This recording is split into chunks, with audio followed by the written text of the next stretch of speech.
Algo que debemos considerar todas las personas, indiferentemente de su condición religiosa, humana, social, económica,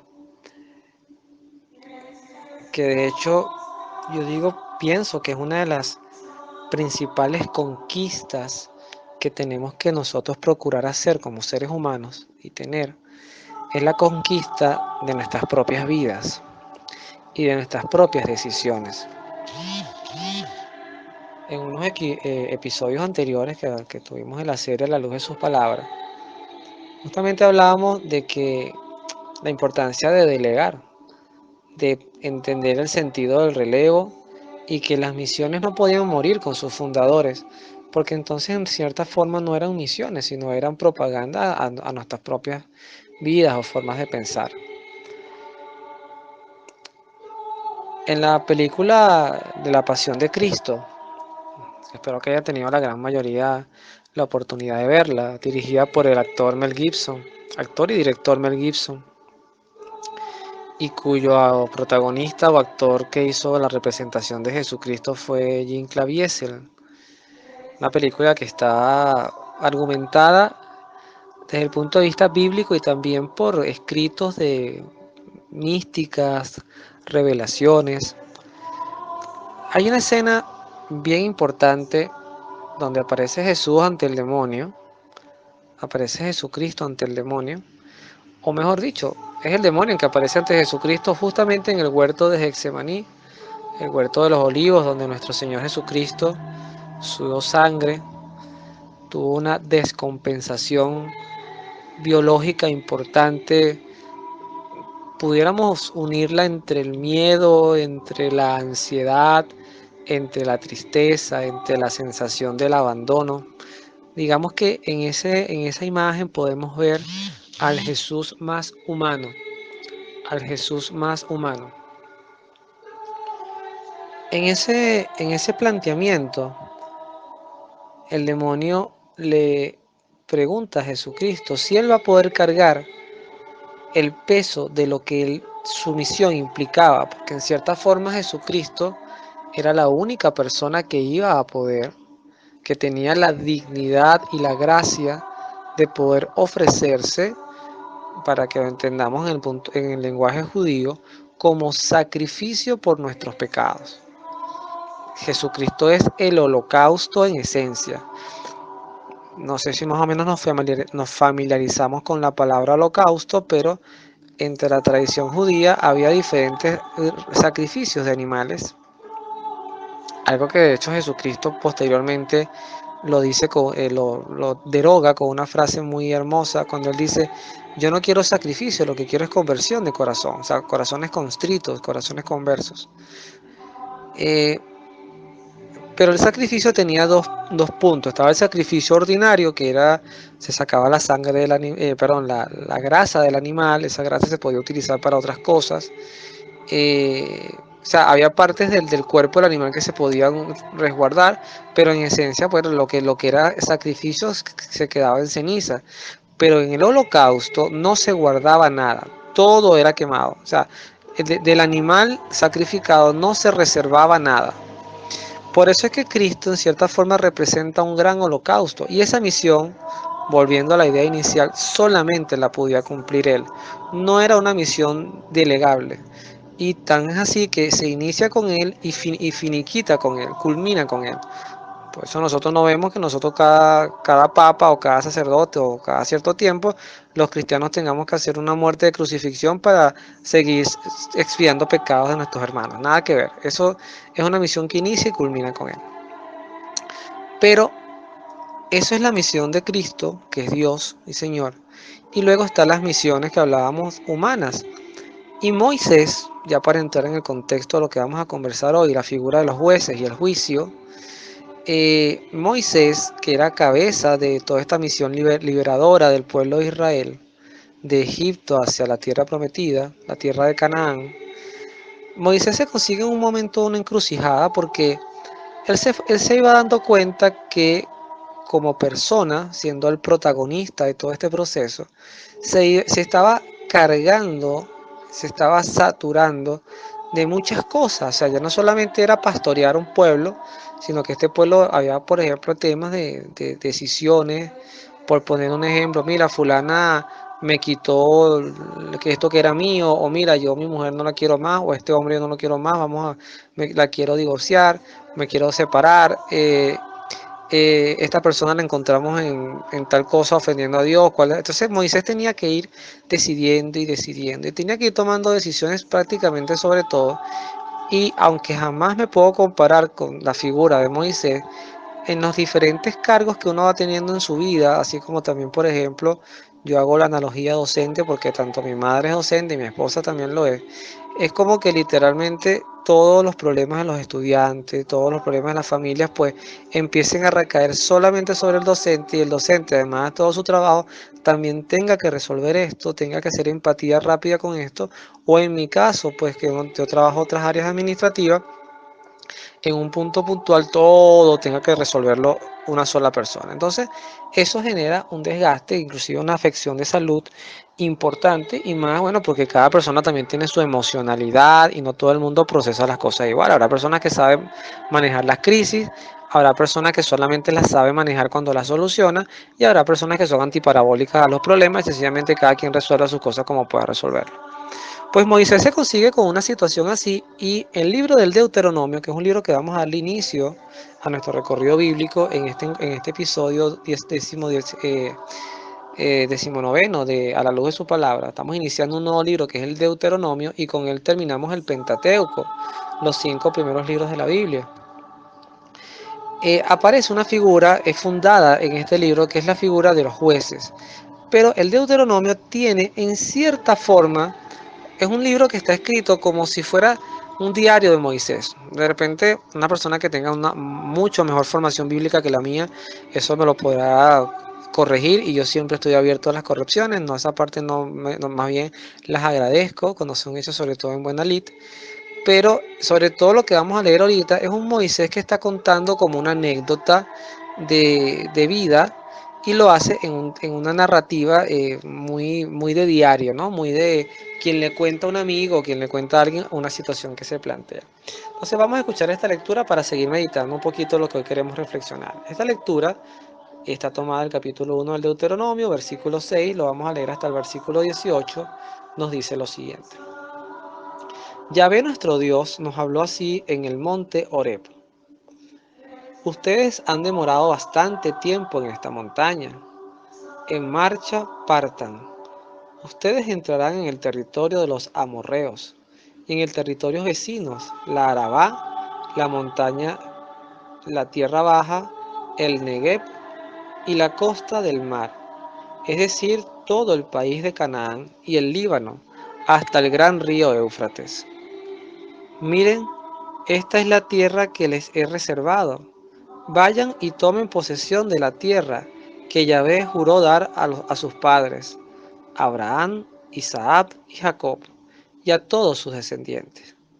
Fue entonces cuando le dije, no puedo hacerme cargo yo solo de todos ustedes.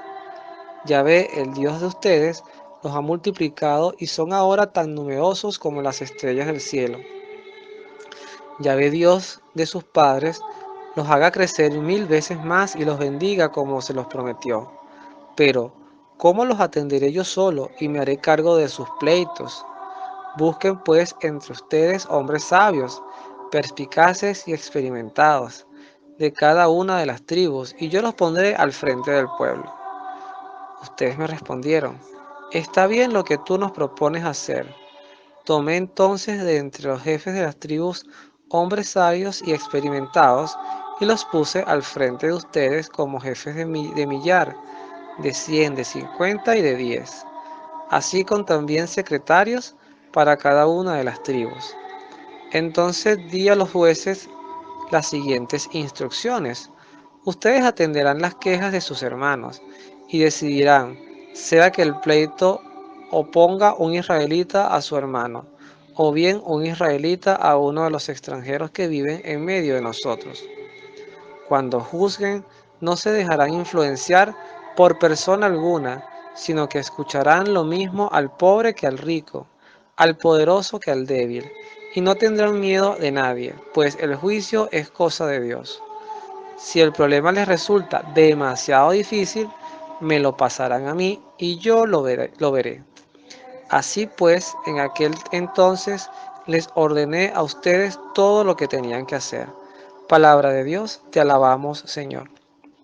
Un poquito en la introducción que les acababa de comentar, podemos ver una hermosa narrativa. A mí me encanta la sinceridad de Moisés.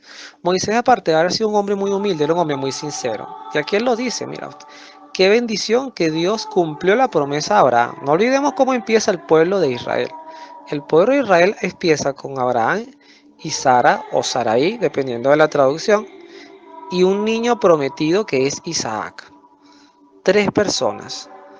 Y estas tres personas atienden a una misión que también por supuesto tiene a Lot, que era el sobrino de Abraham y sus trabajadores, pero después este pueblo a nivel de descendencia, de sangre, terminan siendo ya en los tiempos de Jacob, que era nieto de Abraham, terminan siendo 70 personas.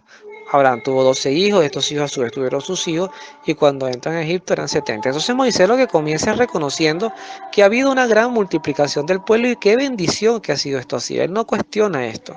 Lo que él cuestiona, y de una manera objetiva, que es bien importante hacer esa reflexión, es sus limitaciones humanas. O sea, va a llegar un momento en que esto me va a desbordar. Yo no los puedo atender a todos como ustedes merecen ser atendidos. O sea, ¿quién va a canalizar sus pleitos, sus diferencias? Porque en toda sociedad, en toda familia los hay. Y eso necesita atención. Y una atención que me encanta también la parte final, una atención que como la describe Moisés, es como se describe la justicia, esa imagen de la justicia con la balanza y los ojos vendados, una justicia que debería ser ciega a las preferencias, que debería atender a todo el mundo por igual, que en la humanidad se ha convertido en una utopía, porque lamentablemente nosotros tenemos que reconocerlo y con dolor, nosotros los seres humanos no juzgamos, no atendemos de esta forma. Generalmente le damos preferencia al conocido, al amigo, si alguien necesita un favor por encima de otro, somos capaces inclusive, si hay una cola de atención, pues digamos que hay una persona que está ahí en la cola, pues entonces yo me desvío y vente por acá, no hagas la cola. Ese tipo de cosas hay que decirlo con honestidad, eso no es equidad, eso no es tratar a las personas por igual, eso no es hacer gestiones éticas desde el punto de vista de la igualdad. Entonces Moisés exhorta a que por favor traten al rico y al pobre por igual, al poderoso y al débil, y además no le tengan miedo a nadie, porque el juicio es de Dios. Y esa última frase, el juicio es de Dios, nos permite enlazarnos con nuestro enlace bíblico, valga la redundancia, que vamos a hablar hoy, que también tiene que ver con Jesucristo, que lo invitan a tomar una decisión. Yo después de hacer esta lectura, pues les explicaré por qué este enlace con esta lectura. La lectura está tomada del Evangelio de San Lucas, capítulo 12, versículo del 13 al 21, y dice así. Uno de entre la gente pidió a Jesús, Maestro, dile a mi hermano que me dé mi parte de la herencia. Le contestó, amigo, ¿quién me ha nombrado juez o partidor de herencias? Después dijo a la gente, eviten con gran cuidado toda clase de codicia, porque aunque uno lo tenga todo, no son sus posesiones las que le dan vida. A continuación les propuso este ejemplo. Había un hombre rico al que sus campos les habían producido mucho. Pensaba, ¿qué voy a hacer? No tengo dónde guardar mis cosechas. Y se dijo, haré lo siguiente, echaré abajo mis graneros y construiré otros más grandes. Allí amontonaré todo mi trigo, todas mis reservas. Entonces yo conmigo hablaré, alma mía, tienes aquí muchas cosas guardadas para muchos años. Descansa, come, bebe, pásala bien. Pero Dios le dijo, pobre loco, esta misma noche te van a reclamar tu alma. ¿Quién se quedará con lo que has preparado? Esto vale para toda persona que amontona para sí misma en vez de acumular para Dios. Palabra del Señor, gloria a ti, Señor Jesús. A mí me llama la atención de esta lectura que un hombre se acerca a Jesucristo para pedirle una función que es lo que acabamos de leer en el Deuteronomio. Jesucristo no lo han nombrado juez, porque de hecho Jesucristo bajo la figura de los jueces que crea Moisés, Jesucristo no vino al mundo a estar dirimiendo temas de herencia o disputas entre hermanos. Jesucristo vino a traer la salvación del mundo. Pero a pesar de que Cristo le dice, ¿quién me ha nombrado juez o partido de herencia? Lo que sigue es la respuesta que daría un juez ante una decisión, pero la hace en tono de consejo. Jesucristo nunca, yo por lo menos que recuerde, ninguna de las frases de Jesucristo dice, yo les ordeno que se amen, yo les ordeno que respeten. No, Jesucristo habla en función de siempre destapar la posibilidad del ser humano de decidir lo que tengan que hacer. Como lo dice el Evangelio de San Juan en el capítulo 6, que yo también lo invito, a mí ese capítulo me fascina, me parece que uno de los capítulos más descriptivos, no solamente de la Eucaristía y el porqué de la Eucaristía, sino de cómo actúa Dios ante las decisiones de los hombres.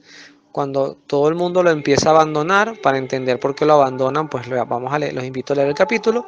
Cuando la gente se empieza a ir decepcionada de él no empieza a jalarle a nadie, me disculpan la coloquialidad de mi palabra muy venezolana, él no le jala a nadie que se quede. Es más, voltea hacia sus discípulos y les dice, ¿ustedes también se quieren ir? Pues va, algo así como que yo le agregaría, pues váyanse, las puertas están abiertas, pero el que se quede, acepte la verdad. No dice tampoco en ningún momento mi verdad, yo les propongo una doctrina diferente. No, Jesucristo habla como el dueño de la verdad.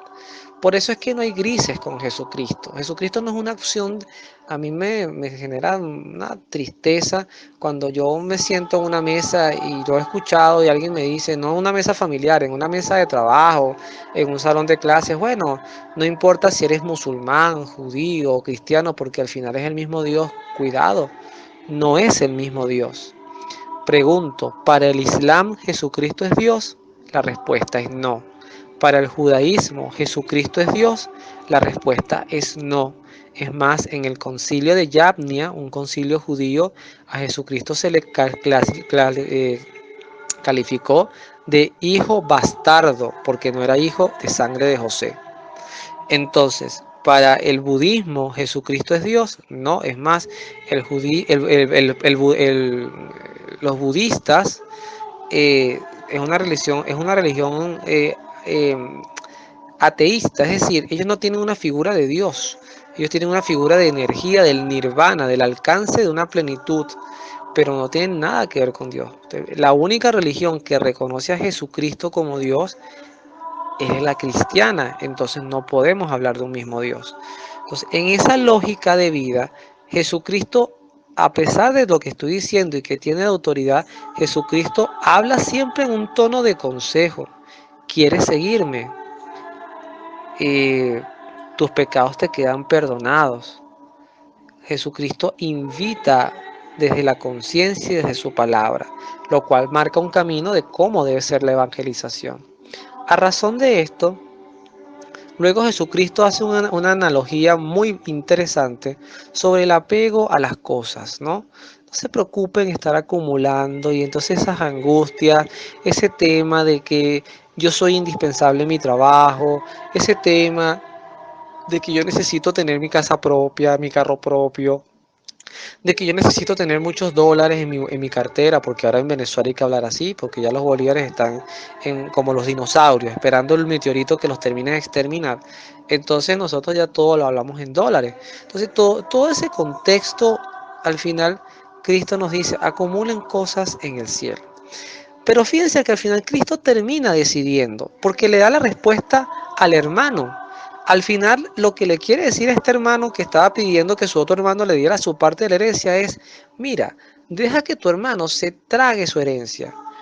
Ocúpate tú de acumular riquezas en el cielo. Y ahí tomó una decisión Jesucristo, pero una decisión centrada en el consejo. Entonces aprovecho para hacer mi línea final de esta reflexión. Nadie toma una decisión 100% autónoma. Todas las decisiones de nuestras vidas están marcadas o por experiencias de otros o por ideologías externas o por influencias de otras personas. Vean la ropa que ustedes tienen en sus casas, los teléfonos que ustedes manejan, los televisores que tenemos, las cable operadoras que tenemos, las páginas que consultamos, son formas de decidir nuestras cosas. Recojo una experiencia que está pasando ahorita y en un colegio donde trabajo, pero también pasó en el colegio donde yo trabajaba como profesor de religión. O como, sí, como catequista, porque yo no soy docente de título, entonces yo prefiero, me gusta más pensar como una actividad de evangelización. Cuando tú les planteabas a los jóvenes, ¿de qué quieren hablar? De los derechos humanos, perfecto. ¿Y cuáles son los derechos humanos que quieren hablar? Bueno, la igualdad de la comunidad LGBT, de los derechos al aborto, de los derechos a matrimonio homosexual. ¿Por qué los muchachos decían eso? Y además con aquel lenguaje de guerra, ¿no? Porque solamente eran preguntas, pero ellos estaban en su escenario en la marcha pro gay, por ejemplo, pro homosexualidad, porque es lo que escuchan en los medios. Vean lo que está pasando en las elecciones de Estados Unidos, donde por lo que acabo de escuchar en el momento que estoy grabando este audio, mira, a pesar de que pareciera que Biden es el que fuera a ganar, de repente pase algo inesperado, pero cuando usted ve el canal de CNN, toda la línea es a favor de Biden. Cuando usted ve el canal Fox, toda la línea es a favor de Trump. Y para CNN, Trump no hizo absolutamente nada bueno. Y para Fox, pues Biden es un socialista que casi que va a llevar a Estados Unidos al chavismo venezolano. Entonces te marcan matrices de opinión. Cuando una persona va a votar, entonces Cristo nos invita, o sea, cuando una persona va a votar, pues tiene que tener claro cuáles son sus prioridades, qué es lo que va a darle prioridad para tomar su decisión. Entonces, Cristo nos invita a ser los dueños de nuestras propias decisiones, pero además nos invita a algo mucho más sutil y más hermoso. Y dice, si tú me lo permites, yo te puedo aconsejar. Yo te puedo guiar, yo puedo ser tu juez, y por eso hago el enlace de Moisés con Jesucristo. A Jesucristo nadie lo nombró juez, pero tú lo puedes nombrar juez en tu vida. Cuando tú tengas una decisión que tomar, difícil, y se los dice a alguien que poco ha hecho ejercicio de esto, pero cuando tú tengas una decisión que tomar difícil, tú dices, colócala en las manos de Jesucristo y colócala en oración, pero una oración donde tú te anules en cierta forma y de verdad te anules para escuchar. Yo he estado en reuniones donde no nos escuchamos, donde hago mi exposición y cuando la persona me está respondiendo mi exposición, yo no la estoy oyendo, lo que estoy es esperando que termine para continuar con mi exposición y refutar todo lo que la persona dijo. Entonces, tenemos que en cierta forma darle a Jesucristo el papel que tiene en nuestras vidas. ¿Dios es el único Dios en tu vida? La respuesta ojalá sea sí. Eso implica renunciar a horóscopos, eso implica renunciar a supersticiones, eso implica renunciar a ritos que ya de por sí voy atacando de una vez. Y permítame el término atacar. Cristiano no hace espíritu de Navidad ni el 21 de diciembre, porque eso es un Dios diferente a Jesucristo.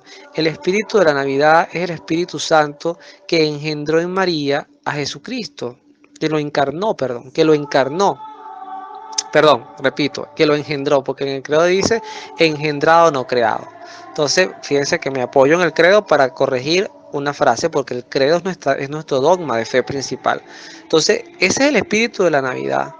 Pero además la segunda pregunta es, ¿quién marca las decisiones de tu vida? Porque si de verdad somos cristianos, estamos invitados a vivir como cristianos. Y vivir como cristiano quiere decir en esencia que Cristo tiene que ser mi guía. A mí me llama la atención hoy cómo se dan muchos carismas, muchas corrientes cristianas, donde por ejemplo se puede destacar los pensamientos de santos, fundadores, los pensamientos de personas de otras denominaciones, pero ya no se usa la Biblia para nada. Y si se usa la Biblia es solamente de 73 libros, solamente 4 libros se usan, los evangelios, como que no hubiese más libros ni para adelante ni para atrás. Entonces, la centralidad de la palabra de Dios, el querer conocer a Dios, el diario de Dios, la voluntad de Dios está expresada en la Biblia porque es la revelación que está allí. Entonces, todo eso nos invita a hacernos esa pregunta final. ¿Es Cristo el juez de mi vida? El juez que me ayuda a tomar decisiones, no que me juzga. Eso dejémoselo al Padre y eso lo dejémoslo para el momento de nuestra muerte. Pero es Cristo el juez de mi vida, el consejero, el maestro. Ojalá que a tiempo podamos responder que sí. Que Dios los bendiga. Nos vemos en la oración.